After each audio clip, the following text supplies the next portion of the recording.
Hello, everyone, and welcome to Africa Fire Mission's weekly virtual training session. My name is Mike. I'm the programs director here with Africa Fire Mission, and we're so happy that you took time out of your busy schedules to join us for today's training. Today, we're joined by Brian Andersen. Brian's been doing a training for us for a number of years, traveled with us, done a lot of our online training sessions. We're excited to have him back today to talk about some pre-incident planning. Before we get started, a couple of administrative items. If you stick around for at least 70% of today's training, which is usually about 40 or 45 minutes, you receive a certificate of attendance for today's training. Keep your eye on the chat if you get disconnected or run out of bundles. I will be posting a link to our Google Drive where you'll be able to see a recording of today's training and all of the other trainings that we've done so far this year. If you watch the video and answer a couple questions about the training session and tell us what you learned, I'll get you a certificate of attendance for those classes as well. Before we get started, I will pass things over to Jose Nungiri. Jose is Africa Fire Mission's Fire Safety Officer, and he's going to share a few words of encouragement with us. Hi, everyone. Thank you for joining in. I truly appreciate all of you. Thanks, Brian. It's been a minute since I saw you, and it's always a pleasure to have you on board and give us lessons that we always look forward to learning.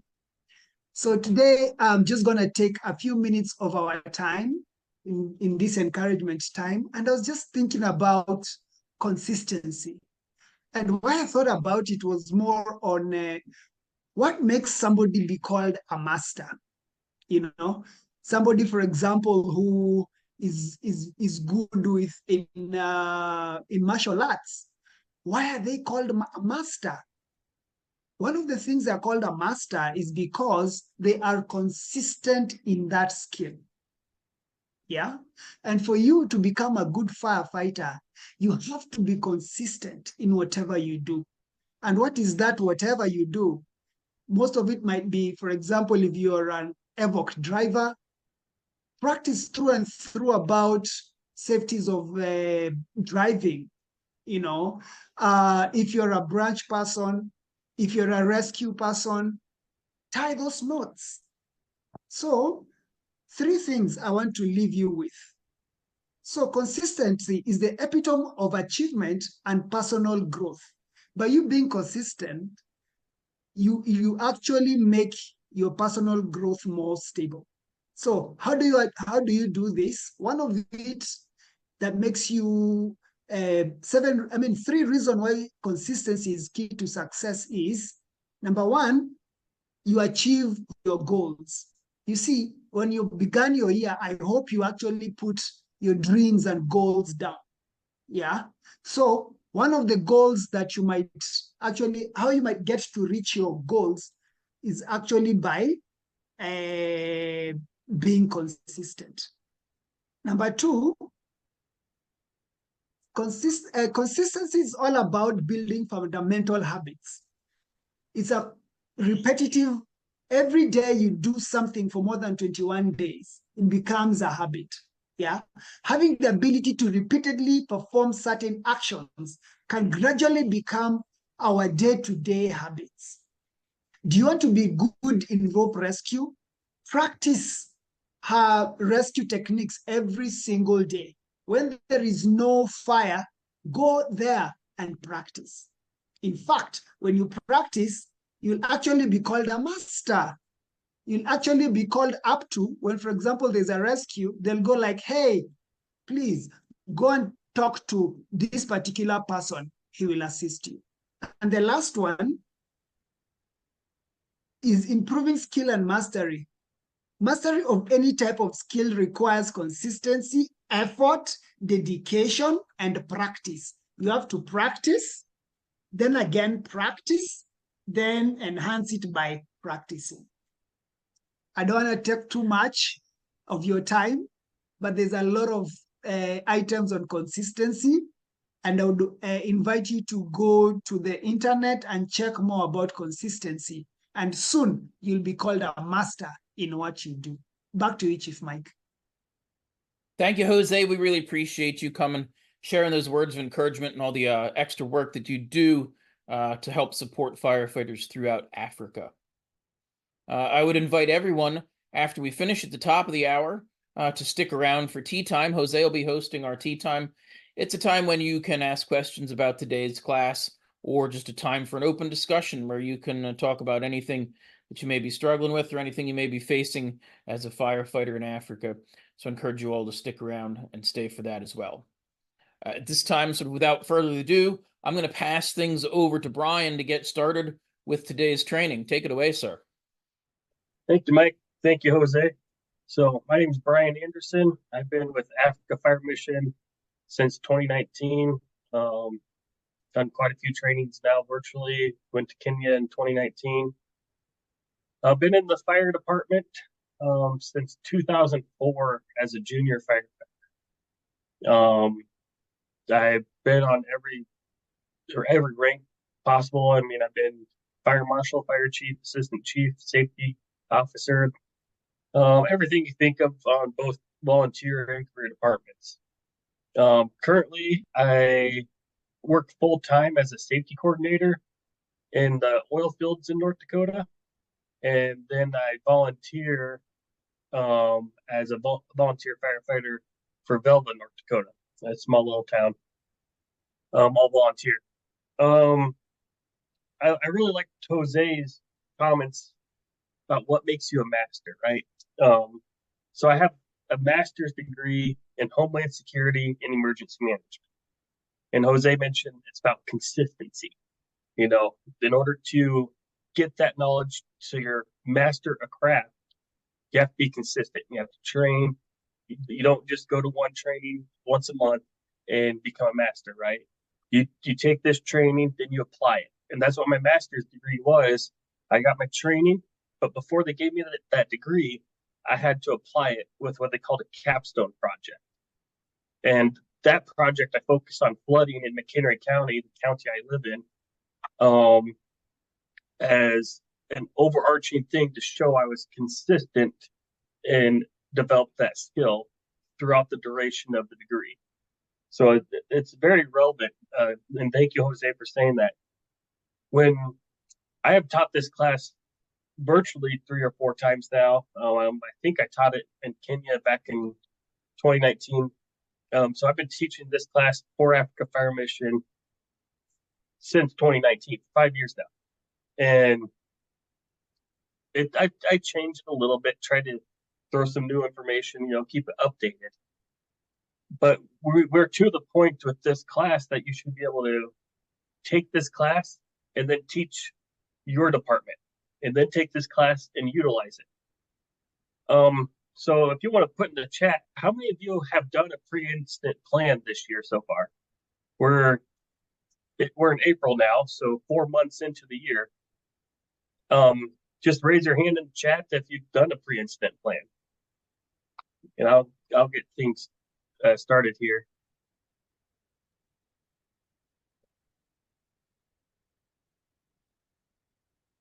Can you see my screen there, Mike? Okay. So today we're going to talk about pre-incident planning. Like I said, I've taught this class a lot. I was fire marshal I was fire inspector and fire marshal for a total of 5 years before I transferred over to the oil fields. So during that time frame, I was in charge of fire prevention, right? So my guys, I'd have the fire crews go out, they do the pre-incident plans. They would tell me what weaknesses there are, if we needed to install fire hydrants in a certain location, or if we needed even to put up a sign that says no parking fire lane, right? So our fire trucks could be there, There's been times, or there was times where vehicles were parked on both sides of the road, and we couldn't get our big fire trucks down the middle, right? You might be able to get one of the smaller ones, but not the big ones. So we put signs up that said no parking on this side of the street, so they could park on one side but not both sides. And it's simple things like that that seem insignificant, right? But the fact of the matter is we're in the life-saving business. We put our lives on the line to save other people. And every second counts.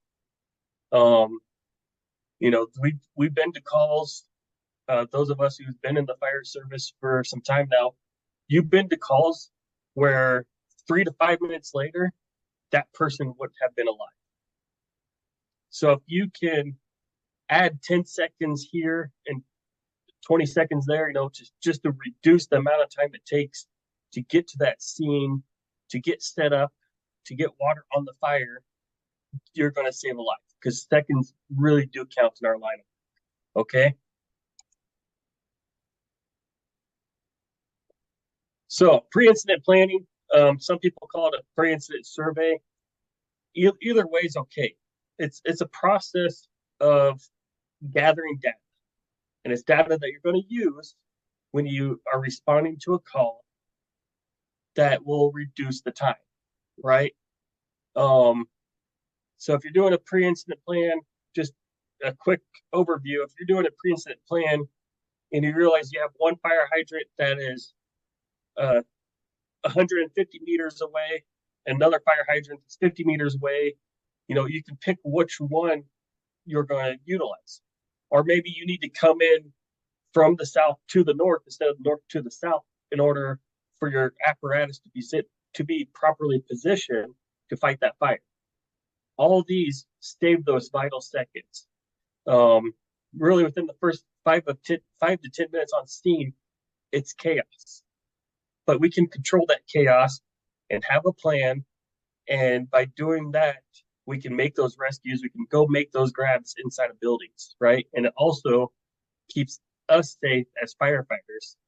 And in the long run, you're going to reduce the cost of a fire event. And you can do pre-incident plans for any type of event, but you're going to start reducing the cost. Maybe you can have the proper apparatus on scene initially, instead of having call in mutual aid and stuff like that. But we'll get into all that now. So pre-incident planning is a process of gathering information, developing the knowledge based on your SOPs and your SOGs. Okay. So SOPs are standard operating procedures. SOGs are standard operating guidelines. Procedures are something kind of set in stone, like we need to do it this way every time. It doesn't allow for deviation, right? But standard operating guidelines say this is the way we practice, this is the way we fight fire, whatever. Okay. So, but being a guideline, it gives you flexibility to deviate from it, as long as you can justify it, right? So if I deviate from a SOG, I need to be able to say why I deviated from that SOG. Bullet point 3, it's ongoing cyclical process, right? We don't want to be using pre-incident plan data from 2 or 3 years ago. It's outdated. Things have changed, right? New businesses will coming in, old businesses going out, whatever the case might be. They might have started manufacturing something bad in the business, where last time you were there was no manufacturing at all. So we need to be looking into these businesses and into these structures fairly often. You're probably not going to hit them every year, depending on the size of your community, but you can glance over everything every year. Okay, what I mean by glance over, if you are driving back from a call, that's a great time for training that people just don't utilize, right? Maybe you could have a new guy drive the truck back from the call just so they get experience, right? But it's also a good time to drive around the neighborhoods, look at the businesses and be like, hey, it looks like they added a loading dock or something there. Or it looks like they're starting to load semis there. And last year they didn't load semis there. So something's different. We should go in there and see what's different. So it's ongoing all the time. You're looking through these businesses, you kind of glance them over. Sometimes you do need to go in there and just do an in-depth one. Okay. But the thing about it is, we get all this data, you have to store it somewhere, and that's going to be up to you. We'll talk about that a little later. But then it does no good to get all that data and just not train on it. So get the data, and it's great training. You can do it on tabletop, right? If it's raining outside or whatever, you go grab their pre-inspections or your pre-incident surveys or whatever. You just put them on the table and you start talking through it. Okay. If we go to business A, we need one engine and one ladder truck, and then this is where the engine's going to be. This is where the ladder truck's going to be. This is the engine's job. This is the truck's job. You can start talking through this. It's great training if you have bad weather outside. And if you have good weather outside, you can actually go to the business and park the trucks where you think they should be and stuff like that. So it's really good training. But it is different than a fire code inspection. You don't want to combine the two. Part of the benefit of a pre-incident survey is you're getting out to the public. You're getting that public attention, and you want that attention to be good, right? And I know in the United States, we're lucky. Firefighters are just looked at as good people, right? No matter what fire department you're on, you're just looked at by our communities as good people there to help. And I know it's not the same way in all of Africa, but this is something that can slowly mitigate that, where the community will start seeing firefighters as in positive light. If you go out there and you're telling people, hey, don't block this exit door because it'll slow you down in the event of a fire, they're going to start appreciating that. You'll start seeing results. You'll have less fires, smaller fires. The fires are going to be called in right away. So you'll start seeing results like that. If you went out there and you started giving them tickets because they broke a fire code, you'll have a negative image. Now there is a need for that, right? There is a need where you just have to enforce fire codes, but that's not your job doing a pre-incident survey. Let the fire code, whoever's in charge of enforcing fire codes, let them handle that. Okay. So knowledge is very powerful during an emergency. But it must be gained prior to the emergency. We all know this, right? If you have a hazardous materials call right now, you don't have time to go learn how to deal with a hazardous materials call. So how are we going to overcome that? We're going to learn about hazmat in that case, but go out to your communities.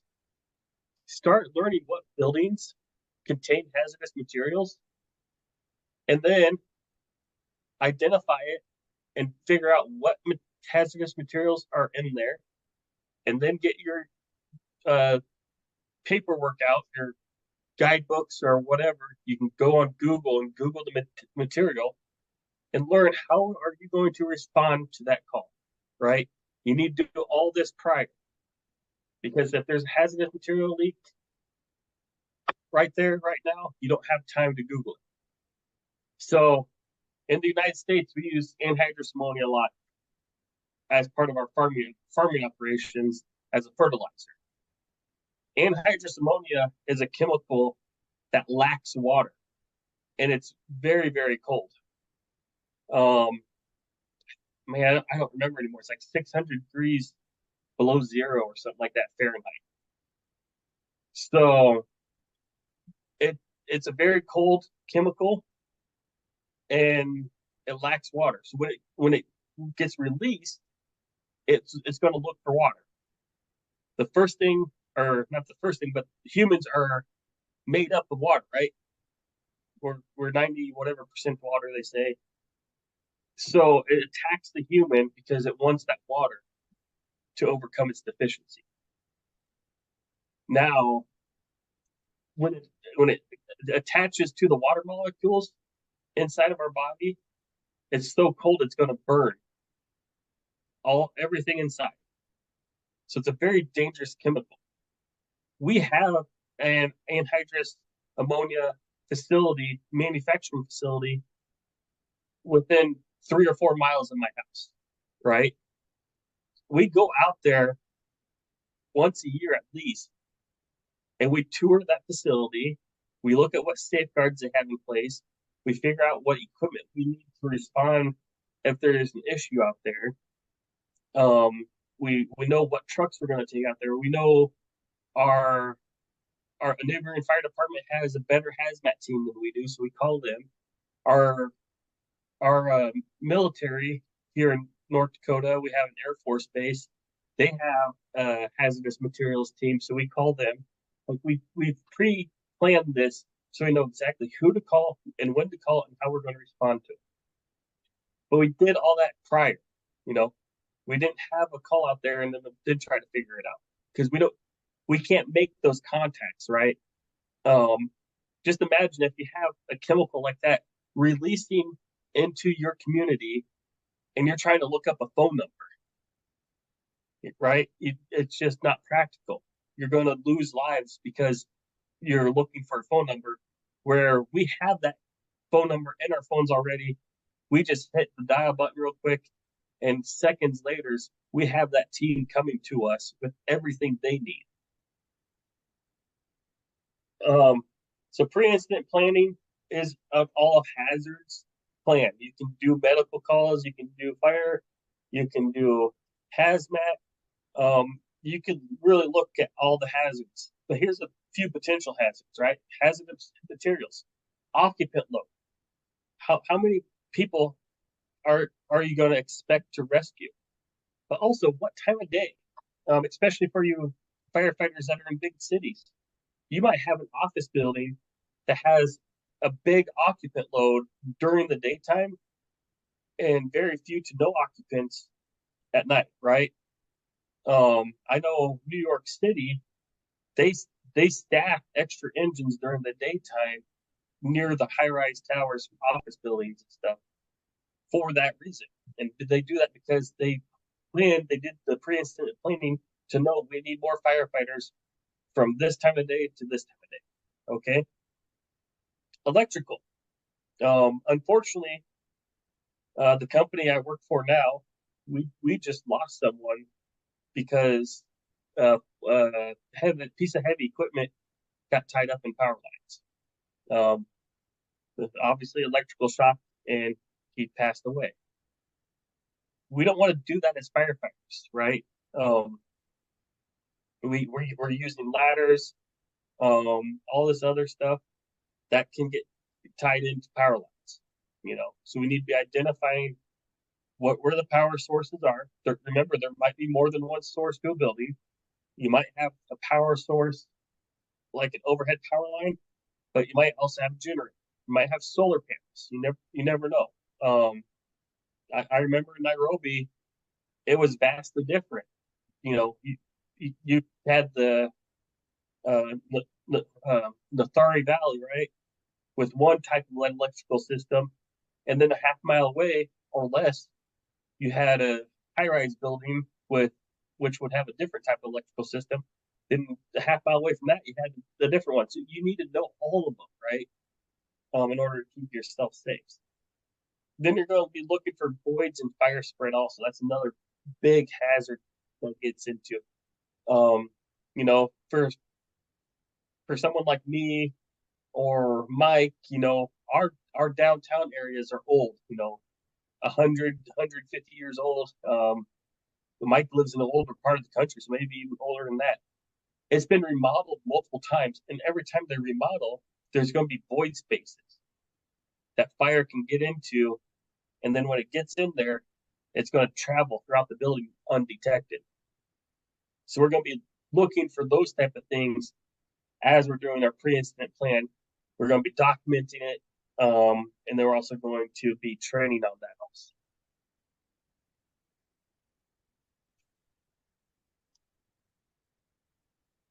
So one big benefit about a pre-incident plan is you can figure out what your strengths are and what your weaknesses are before the call actually happens.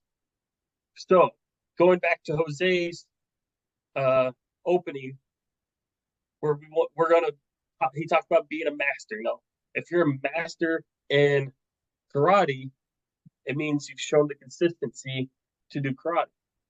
But even those people who are masters in martial arts, they have strengths and they have weaknesses. They know how to identify strengths and weaknesses too. So they will utilize their strengths when they're in a match, and they'll find their opponent's weakness and uh, use it against them. So it's a great. I really like that opening statement you said, because we have to be a master at our craft, right? We have to be a master at firefighting.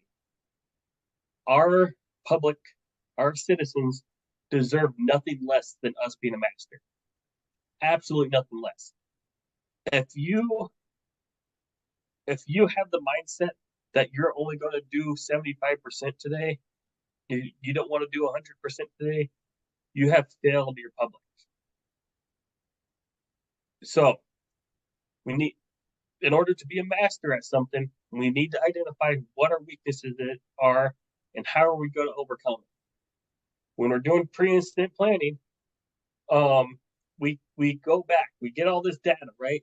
And then we go back to the fire station and be like, hey, what procedures do we have? And are those procedures good? You know, if we are called to a fire call at this manufacturing facility, we're going to send one engine to it. And then that one engine is going to get on scene and call for 3 or 4 more engines. Is that the best practice? Or should we send 4 engines to that call right away? It's not a big deal if you get canceled, right? If you're going to a fire and someone on the scene says, hey, we don't need you to go back home, you just turn around and you go back home and you got to drive a big truck for the day. So there's nothing wrong with that. So we're going to go back, we're going to review those procedures, and we're going to make sure that the procedures match. You know, what's the equipment? If that manufacturing facility is on fire, what equipment do we need? Not what equipment do we have, what equipment do we need, right? And that's where a lot of people mess up. A lot of people say, well, we'll just use the K-12 saw because that's what we have. It's like, no, if you need something else, this is how you identify. And after it's identified, you can take this data that you collected to your cities and to your citizens and to your city council. And you can be like, hey, we need this type of ladder, because if we do not have this type of ladder, we will not be able to save people from this building, right? If it's on fire. So you're going to identify what your weaknesses are, and you're going to start to overcome them. And do the same with your training. You know, be like, hey, this manufacturing facility is manufacturing anhydrous ammonia. How many people in this department are properly trained and comfortable enough to handle an anhydrous ammonia spill of that magnitude, right?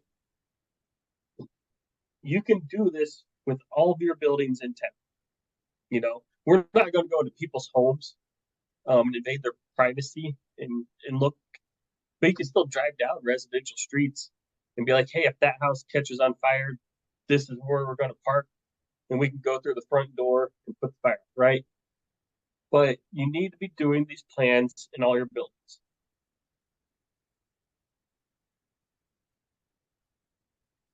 But how do you prioritize what buildings to use? Okay, I know a lot of you guys don't have a standard plan on how to do this, right? So if you want to start this program in your fire department, where do you start?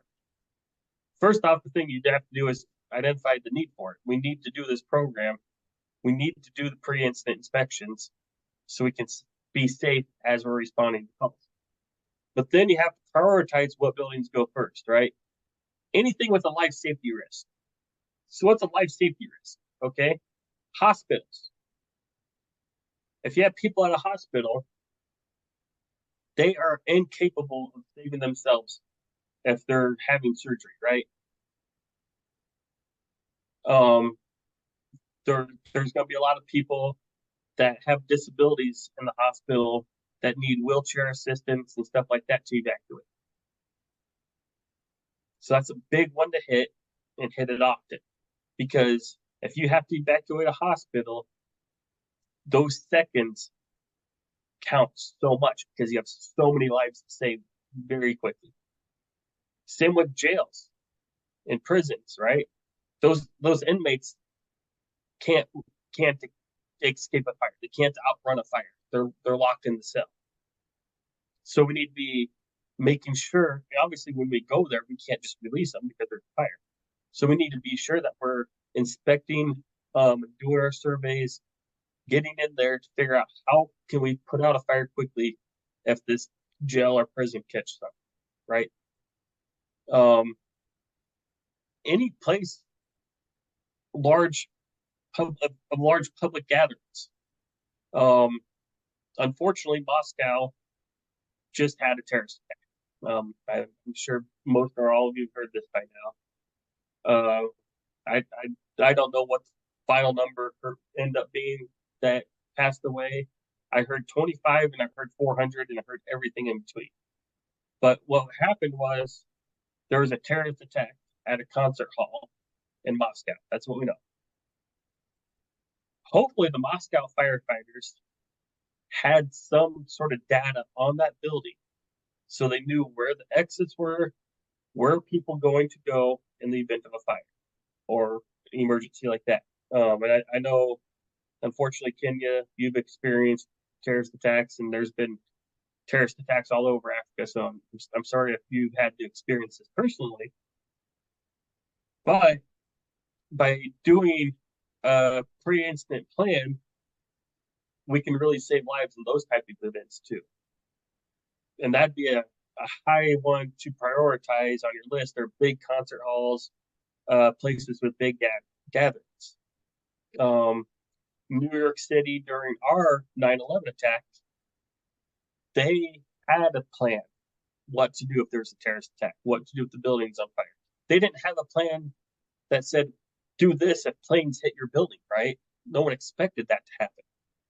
But they were able to use their plans for emergency evacuation, and it saved thousands and thousands of lives.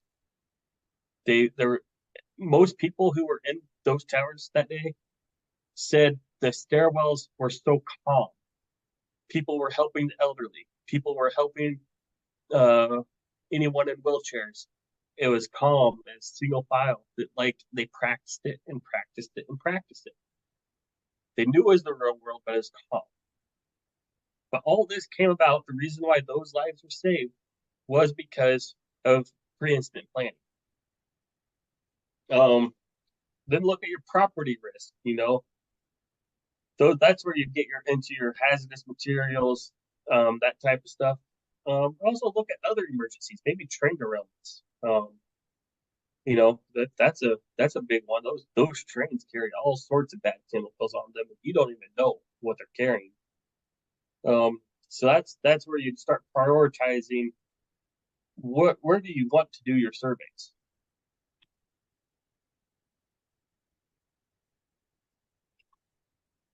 But after you prioritize where you're going to go, make the time you're doing with your surveys count. Okay? This is your time to build those community relations. Show your appreciation very, very often. Say thank you so much for letting us do this. Thank you again. Thank you, right? Be very appreciative. Explain to them, this is very important to keep my firefighters safe. This is very important to keep you and your family safe. This is very important to keep your business open in the event of a fire. Because if they have the smaller fire they have, the quicker they can reopen their business, right, after the fire. Make it convenient for the occupants. If they're busy time of day, is over lunch. Don't show up at lunch and do this inspection, right? Because they're busy. You call beforehand and explain to them what you want to do and why. And of course, it's very thank you, thank you, thank you again. And get a time of day that works for them. Just make it convenient for them. Get a realistic picture of activities. Try to only go in once. What happens, especially if you're new at doing this, you go into the building, you do your inspection, and then you leave. You get to the fire station, you start talking about it. And then you realize, oh, we should have looked at whatever. So you drive back out there and you look at this machine or whatever you want to look at. And then you drive back to the fire station. That's inconvenient for the building owner, right? And for the occupants of that building. So try to just do it once, and you can do it every year, every 2 years, depending on like how hazardous the building is. But if you schedule an appointment, only go one time. When you're there, get a realistic picture of what's happening. Because you don't want to leave and be like, oh, I wish I would have looked at whatever. Ask them if you can take pictures of the inside of their building. Some people will say yes, some people will say no. Either way is fine. Just ask them before you do it. Get their permission to take pictures. And do not schedule right after a fire code inspection or near a fire code inspection. One of the fire departments I was on when I was down in Nebraska, we made this mistake. We inspected a local clothing store that clearly had a lot of fire code issues. So we went, told our fire inspector, hey, you need to inspect this. 2 hours later, he did an inspection on that building and found a whole bunch of violations. We failed on that because what happened was the building owner just saw us as more code enforcement guys. We lost a whole bunch of respect that day because we did that.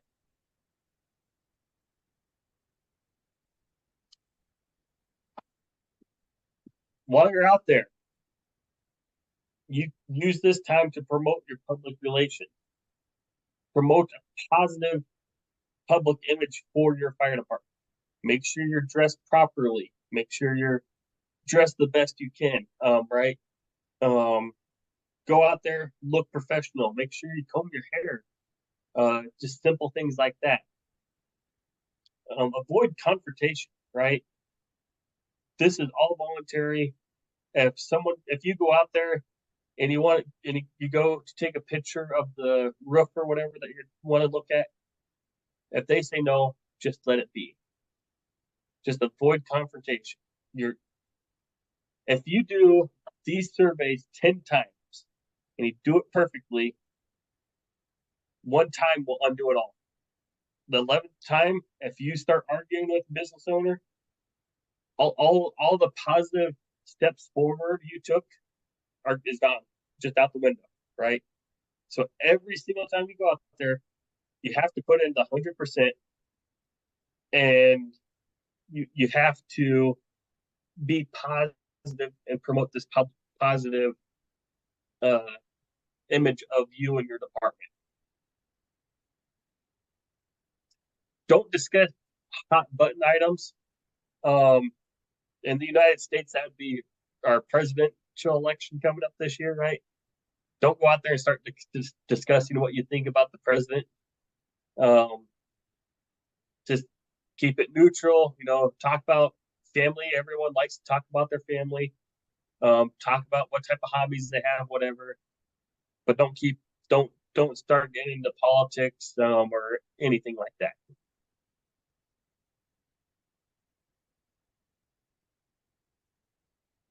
So some benefits of it: allows responders to familiarize themselves with the building and life safety features. Allows firefighters to visualize and discuss how fire is likely to behave in the structure, right? We've had several fire behavior courses through Africa Fire Mission. So if you go out there and you see a structure and what type of building classification it is and that type of stuff, you could go back to those fire behavior trainings that we've done and start piecing the two together. Identifies condition that can help mitigate the event. Maybe you go out there. Okay, the Charleston 9 fire, right? People were smoking next to trash, and they just always did that. If you go out there and you're doing a pre-incident inspection, you can explain to them, do those fire prevention topics. Hey, don't smoke next to combustible materials, right? Don't cook next to combustible materials. Don't do welding or anything like that next to combustible materials. You could do those fire prevention messages, or like, hey, you should have a fire extinguisher here, and this is how you would use it. It's okay to do fire prevention stuff as long as you're not doing code enforcement. And it gives you a lot of information. It really just gives you a ton of information you can use to update your SOPs and SOGs.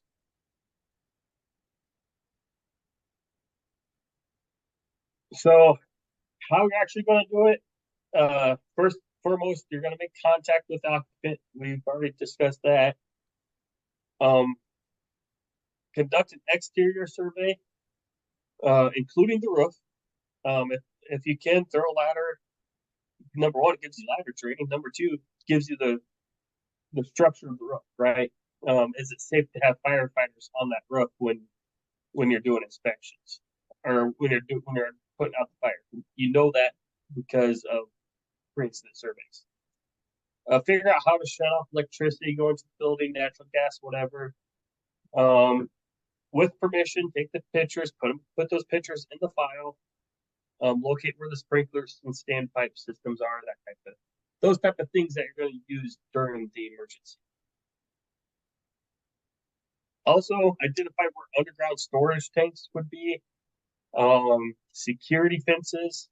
I know almost all buildings have some sort of fence or whatever around it, so it's hard. You have like one entrance and one exit into the property.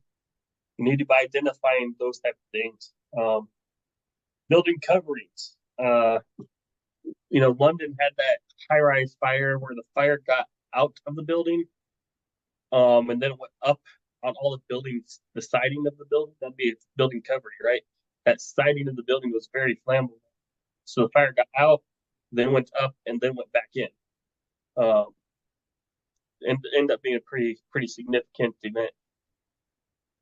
Doors, windows, fire escapes, are they blocked? Do they have bars on them and stuff like that?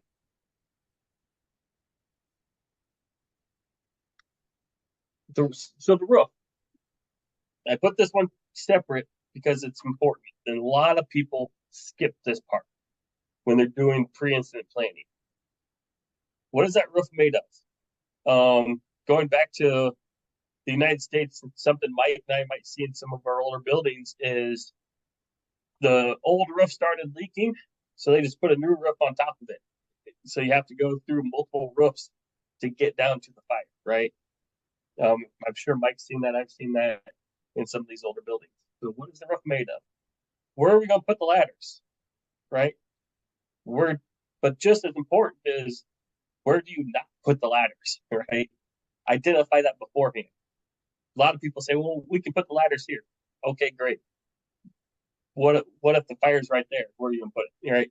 But the very important part is, you are never allowed to put the ladder here next to electrical, or never allowed to put the ladder here where your natural gas supply is in the building, or wherever, right? And what's a dead loaded roof, right? We talked about building construction. Africa Fire Mission has put on several classes about building construction.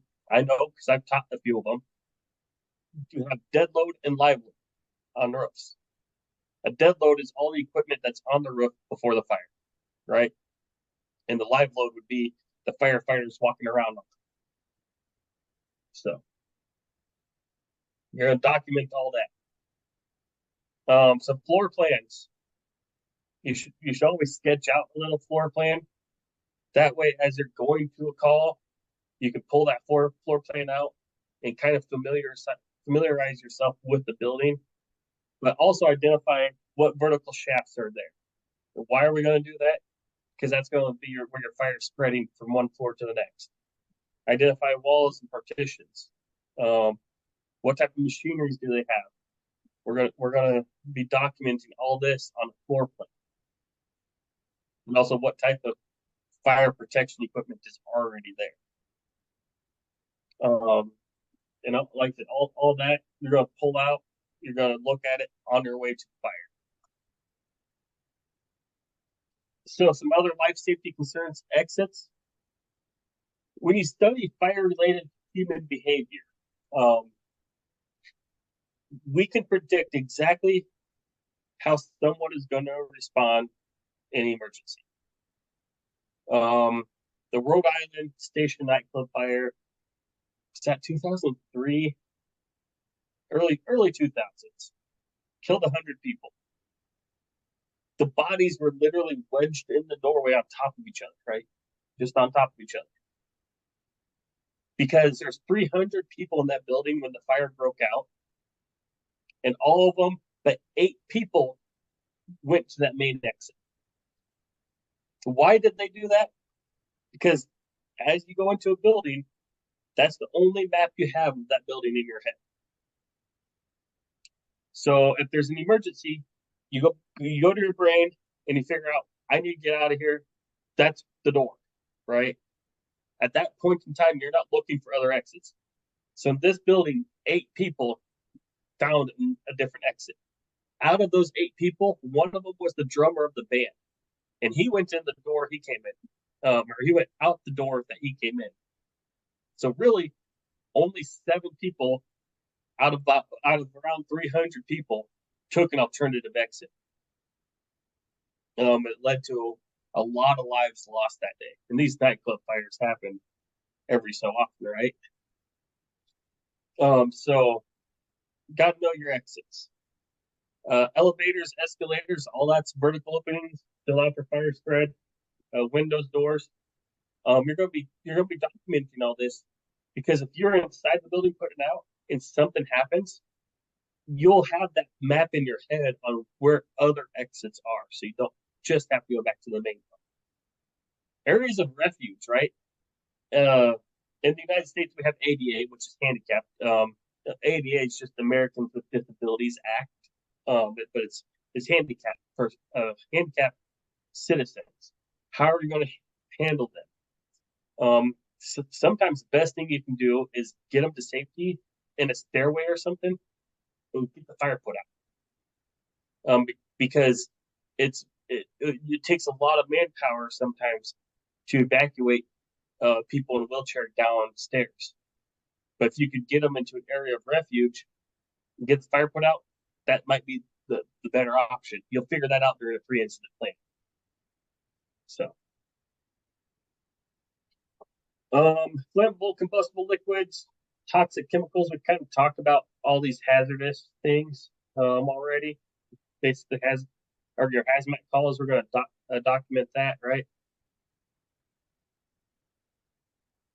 Structural conditions.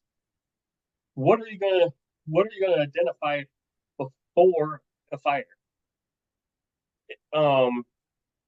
You know, there's been a whole bunch of structural collapses in Africa with buildings that weren't on fire.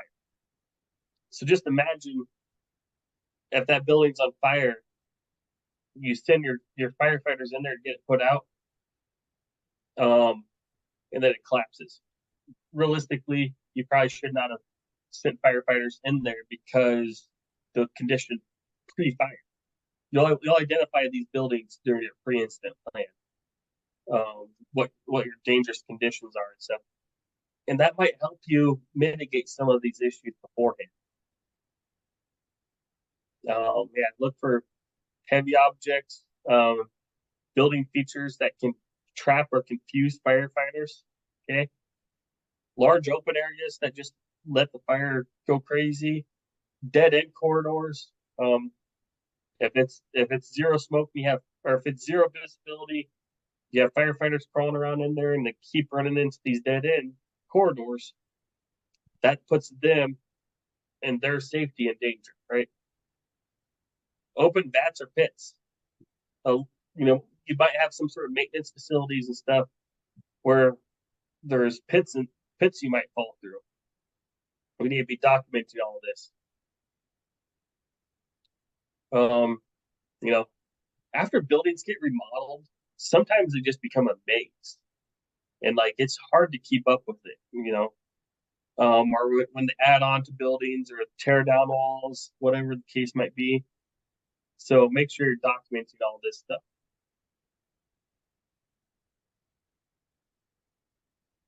So the information gathered aids in risk management, aids in fireground decision making, and resource management. So you're going to be sending the proper personnel that's trained and equipped to that fire, right? That's what it's about. Sending the proper people. The people that you send are going to be trained and they're going to be equipped to put out that fire. And all this is figured out beforehand because you went out there and you did your pre-incident survey. And this is a great company level drill, right?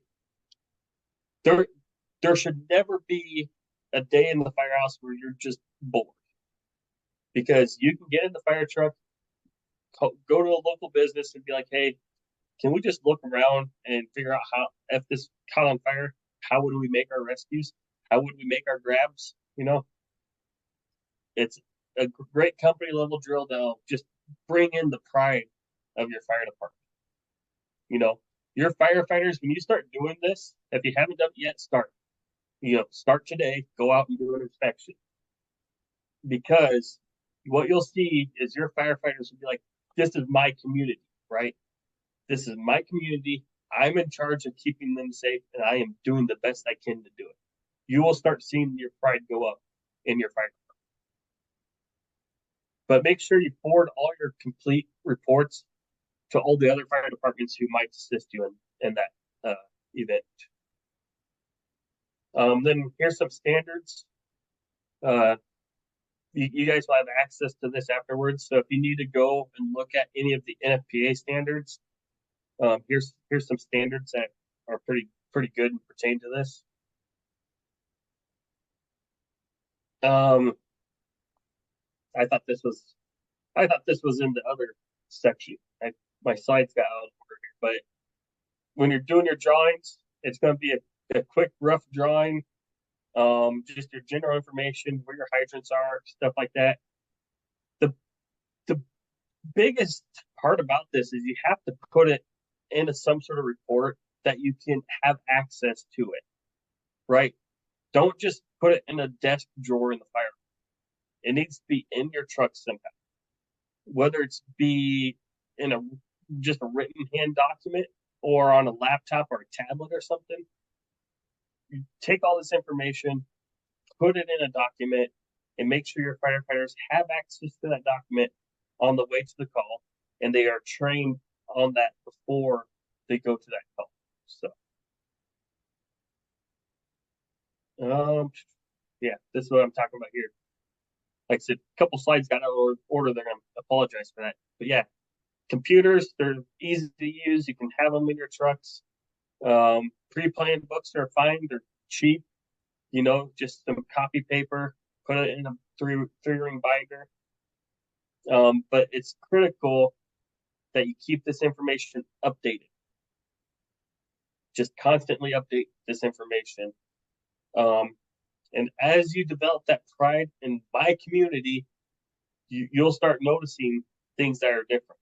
When I go around my community, I know exactly, hey, that person got a new camper, or that person got a new truck, or whatever. It's not being nosy. I have pride in keeping my citizens safe.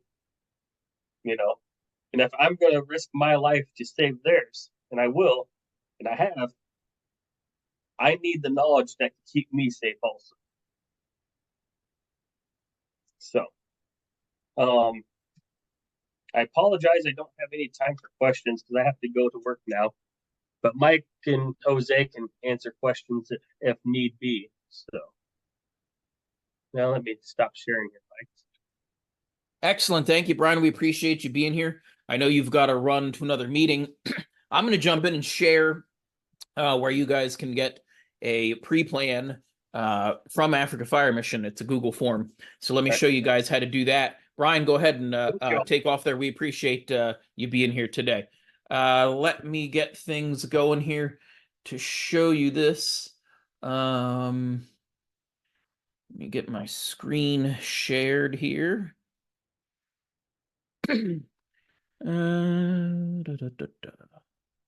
Let's share this screen here. And here we are at the Africa Fire Mission webpage. If you look at the top of the screen, this will either be across the top or maybe down on the side if you're looking at it in a web browser. If you go to resources, this tab is for you guys. This is where all of our free information, this is, guys, if you haven't been here, go here, check this out. If you come down to the fire safety curriculum, lots of stuff. We've talked about this before. Fire safety curriculum, you can download stuff. You can watch YouTube videos of Jose and his puppet friend. We're going to scroll down further, though. If you do training events, we'd like to hear about it if you're doing those fire safety lessons. But here, under the fire safety assessment, this is what we're talking about. It says enter fire safety assessment. Click on that. That's going to take you to a Google form. Okay. You're going to put in a little bit of information and then it starts. Okay. We're going to click. If we click our way through, it's not going to let me click through without entering some data. There's a couple screens that this goes through that is going to walk you through that fire safety assessment. It's going to give you some things to think about, to consider. It's going to record your data for you. It's a free resource. I encourage you all to go and use that resource. At this point, I'm going to wrap up the formal portion of our training by thanking Brian for being here, by thanking all of you for taking the time out of your schedules. I know this costs you when you've got to buy your bundles. Whether you're watching this live, streaming it through Zoom, whether you're watching this on YouTube later, we appreciate that you're willing to invest your own funds to help further your community. So thank you so much for all of that. Share with your friends. We've got plenty more seats here in the room that we can fill up.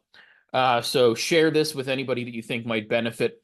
Share the registration link, and we hope to see you all again next week.